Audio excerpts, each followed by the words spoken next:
बादलों का गडेरिया।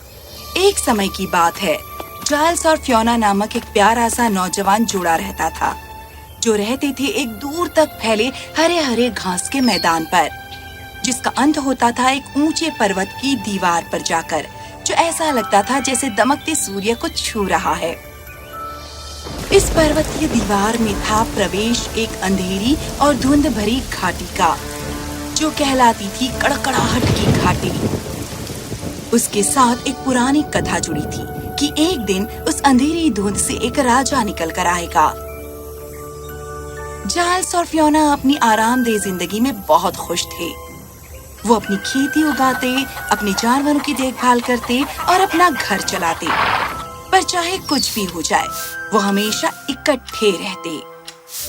जब तक कि एक दिन फियोना ने फैसला नहीं कर लिया कि वो अपने चचेरे भाई बहनों से मिलने जाएगी।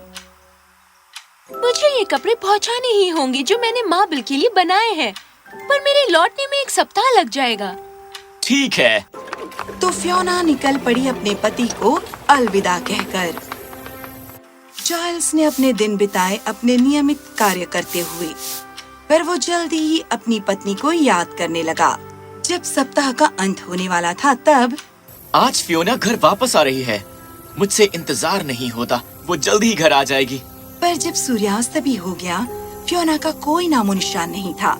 और जब और अंधेरा होने लगा, एक तूफान उठने लगा। ओह नहीं, शायद वो रास्ते में ही हो। मुझे जाकर देखना चाहिए। और इस तरह जाइल्स बाहर निकला, तेज हवा और बारिश से जूझते हुए।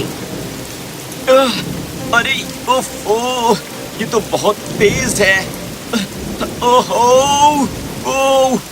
उसने पाया कि हवा उसे उड़ा कर ले गई और वो आ गिरा एक छोटे से बादल पर। ओह नहीं। वो बादल पर सवार होकर उड़ा अंधेरी घाटी में पहाड़ की दीवार के ऊपर से। डर से उसका दिल धड़क रहा था।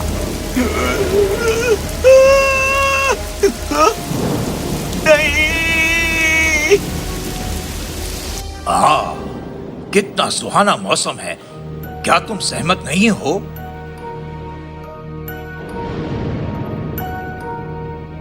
ये बहुत शानदार है। ये बिजली की कड़कड़ाहट मेरे कानों में संगीत की तरह है।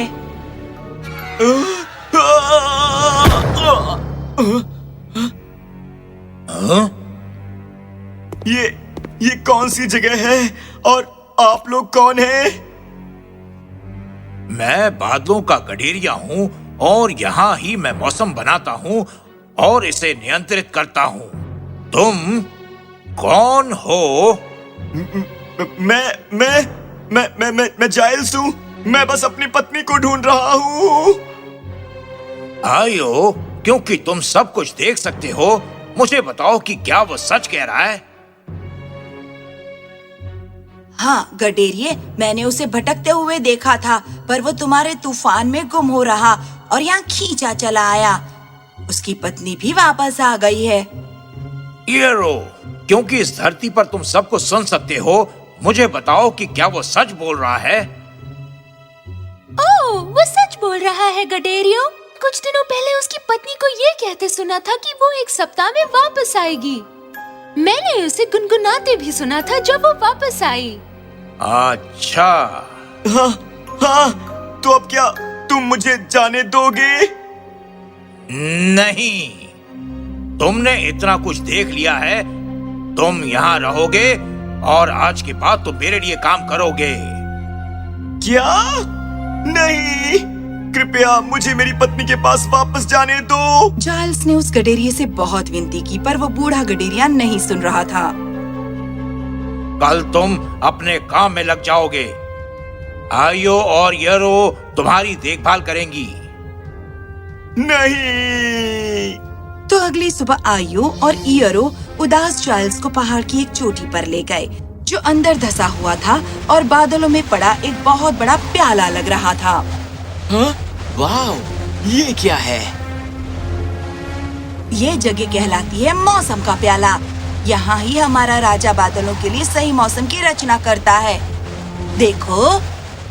वाव! आओ, चलो चलो तुम्हें कुछ और दिखाएं। वाव! आखिर ये सब क्या है? यहाँ ही हम अलग अलग मौसमों के लिए अलग अलग तरह की सामग्री रखते हैं। चार्ल्स ने अचंभित होकर उन अलग अलग मर्तबानों की ओर देखा, जो कुछ तो बहुत बड़े थे और कुछ छोटे थे, और वो कड़कड़ाहट के पत्थरों, चमकती बिजली और इंद्रधनुषों से भरे थे। वो देख रहा था और ध्यान लगा रहा था कि गडेरिया कैसे अलग अलग मौसम बनाता है, और उसे अपना खुद का कड़कड़ाहट भरा बनाने की भी अनुमति थी। मैं सोच रहा हूँ कि इसमें और क्या मिलाया जा सकता है। ये हुई ना बात। अब चलो देखें क्या होता है। उस मिश्रण से जल्दी ही फल उगने लगे। इतनी गर्मी हो रही है, काश लेमन और कैंडी की बारिश हो सकती। कैंडीज बस आसमान से नहीं गिरती। ये क्या है? इसमें स्ट्रॉबेरी की खुशबू आ रही है। स्ट्रॉबेरी जैसा स्वाद भी है। लेमन? जाइल्स ने इस बात का भी ध्यान रखा कि मौसम सुहाना और अच्छा रखे अपनी प्रिय फियोना के लिए, जिसके बारे में वो हर दिन पूछता। ईयरो, जरा सुनो, मेरी सुंदर पत्नी क्या कर रही होगी? वो तुम्हारे फार्म पर जानवरों की देखभाल कर रही है। वो उदास है क्योंकि मैं उसे ये कहते सुन सकती हूँ कि मैं अपने प्यारे चाइल्ड को कितना याद कर रही हूँ। ओह, मैं यहाँ तकरीबन 1 साल से हूँ और बाहर निकलने का कोई रास्ता भी नहीं है। अनगिनत बार जाइल्स ने बचकर निकलने की कोशिश की थी, पर वो घिरा हुआ था भयानक पहाड़ के शिखरों से कि अब उसने हार मान ली। एक दिन उसने अचानक आइयो और ईयरओ को फुसफुसाते सुना, घबराहट में। ये क्या है? ओह चाइल्ड्स, मैं किसी को एक दूरी पर सुन सकती हूँ। वो छुप कर गांव पर आक्रमण करे और उसे तबाह कर दे। क्या? कल? मैं उसे देख सकता हूँ। ये डाकू राजा है, काली झील का। वो अपनी सेना इकट्ठी कर रहा है। नहीं, मुझे फियोना को बचाना होगा। मुझे इन सबको चेतावनी देनी होगी। कृपया आइयो, ईयरो, मेरी मदद करो। मुझे क्षमा करना जाइल्स, पर ये केवल इंसानों से संबंधित है। हम उनमें दखल नहीं दे सकते। चार्ल्स बहुत ज्यादा चिंतित हो गया, पर वो कुछ नहीं कर सकता था। अंत में उसे एक तरकीब सूझी। वो बाहर निकला और छिप गया स्टोर रूम में। कड़कड़ाते पत्थर, बर्फीले पत्थर और कड़कड़ाती बिजली। उसने पूरा स्टोर रूम खाली कर दिया और बहुत संभाल कर बोतलें उठाकर ले गया अपने साथ एक बैग में, मौसम के प्याले की चोटी पर। कृपया कारगर होना फियोना के लिए। उसने सब कुछ खाली कर दिया मौसम के प्याले में। बोतलें भर भर के बोतलें जो तूफानी सामग्री से भरी हुई थी, उन्हें उड़ेल दिया और उन्हें मिलाने लगा, और जिससे बना इतना अंधेरा और जबरदस्त तूफान, जिस तरह के तूफान को किसी ने ना देखा और ना सुना हो। मिश्रण ने धीरे धीरे बादलों पर काम किया और वो दहाड़े जैसे एक कमरे में हजारों शेर हों। जाइल जल्दी से नीचे आया, सही हवा के झोंके का इंतजार करते हुए, और जब वो आया तो उसने ये दहाड़ता हुआ तूफान छोड़ दिया।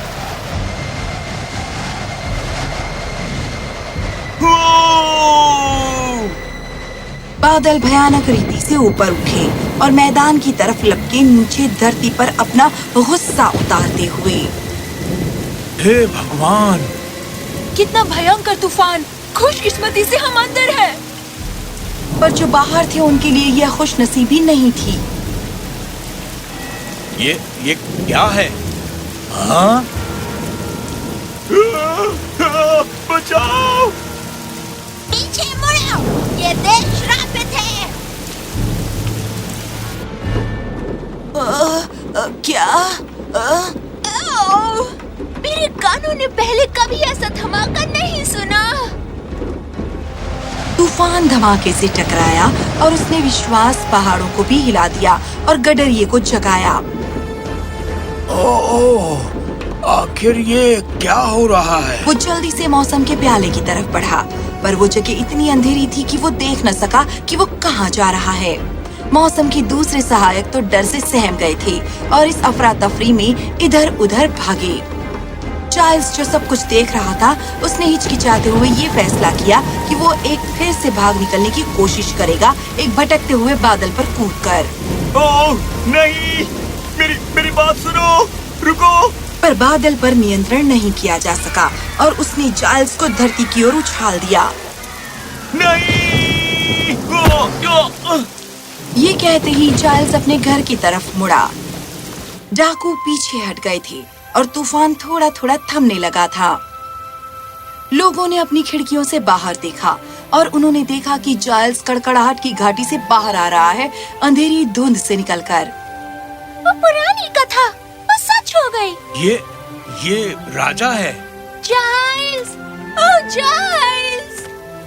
फियोना, ओह मुझे बहुत अफसोस है कि तुम्हें छोड़कर चला गया था। गांव वालों ने अपने नए राजा का खुशी से जय जयकार किया और जल्दी ही चार्ल्स और फियोना अपने नए राज्य में खुशी खुशी रहने लगे। चार्ल्स ने बहुत बुद्धिमानी से उन लोगों की रक्षा की जिससे वो प्रेम करता था।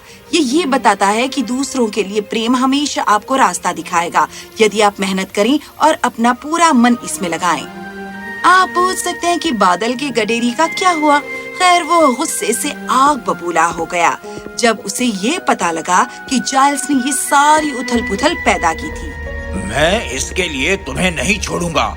मेरी बिजली की चमकार तुम्हें एक क्षण में ही ढूंढ लेगी। मेरी सारी सामग्री कहाँ है? वो पूरी तरह से सकते में आ गया अपने पूरे भंडार को खाली देखकर।